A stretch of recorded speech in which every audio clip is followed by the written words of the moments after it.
आज कांग्रेस आनिथिबा मुलतवी प्रस्ताव उपरे गृह आलोचना होता एवं जो कांग्रेस समय रे कथा थिला जे अंजना अर्चना अन्नपूर्णा कांग्रेस तुम यही नमूना एवं विगत सरकार रे जो माने मंत्री थिले जो माने विधायक थिले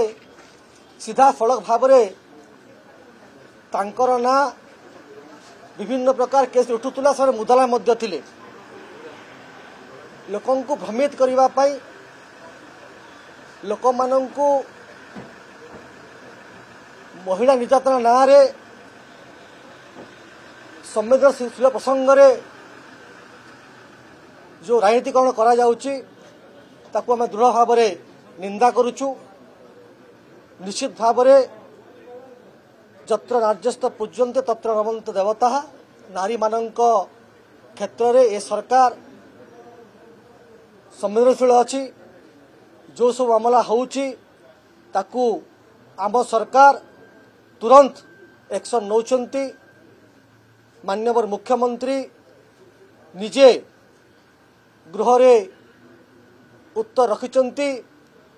जे आम सरकार आसिला परे केवल केवल क्राइम कमी नाही क्राइम कमिबा सहित अपराधी मध्य धरा पड़ुचंती एवं ताहा आपण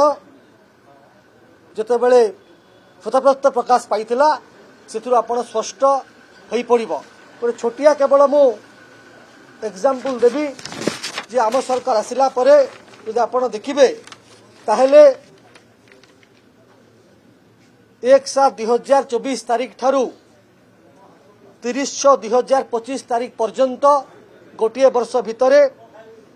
दुष्कर्म हो नारी मान प्रति यौन निर्यातना मामला हो पाखापाखि 7.4% कमी एवं आपण जदि महिला उपर एसिड आक्रमण कथा देखिए 70.0% ह्रास पाई।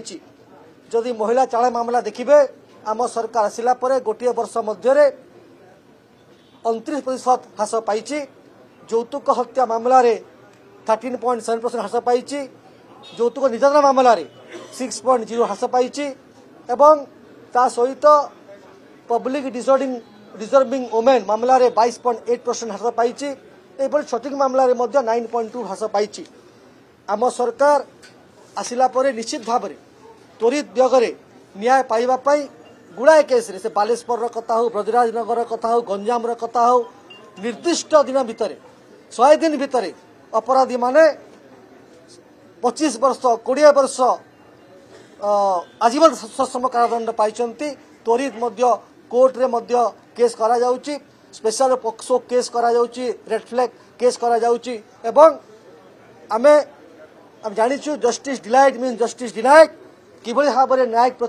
प्रक्रिया तुरंत हेब ताप आम कार्य करूँ। मु धन्यवाद देवाक चाहिए माननीय मुख्यमंत्री को एवं जे मालकानगिरी ठारे हेइथिबा जो मामला कथा आज उठी कालीमेला ब्लॉक अंतर्गत MB 72 जो गाँव रे जो नारी को सुरक्षा देवारे जो कथा दुर्व्यवहार कथा उठी से 24 घंटा भितर आप देखु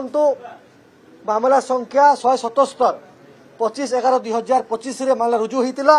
एवं 26/11/2025 रे अभियुक्तों को गिरफ्त करी कोर्ट चालान करागला एवं सही मामला रे धारा मध्य आयो एग्जामिनेशन करी बीएनएस रो अंडर सेक्शन 180 एवं 183 बीएनएस रो धारा लागिची। ता सहित साइंटिफिक टीम सही केस रे पहुंची प्रिपेयर्ड होइची ऑलरेडी स्पॉट में प्रिपेयर्ड हो सारी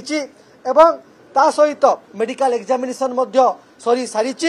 एवं मेडिकल एग्जामिनेशन रिपोर्ट मध्य आमे ताकू तुरंत किभली भाव में हेब ताई आम काम करुचु एवं जो वेयरिंग होता सीज होती पुलिस तुरंत एक्शन करिवारे एवं किभली भाव में त्वरित न्याय व्यवस्था करिवारे ए सरकार विश्वास करे। कौनसी महिला ओडिशा रे असुरक्षित हेबे नाही। महिला सुरक्षा ए सरकार रो परम दायित्व एक कथा आमे कही रखुचु एवं जो विरोधी एक कथा को लेकर मिथ्या अभियोग कर संपूर्ण रूप खारज करुचु।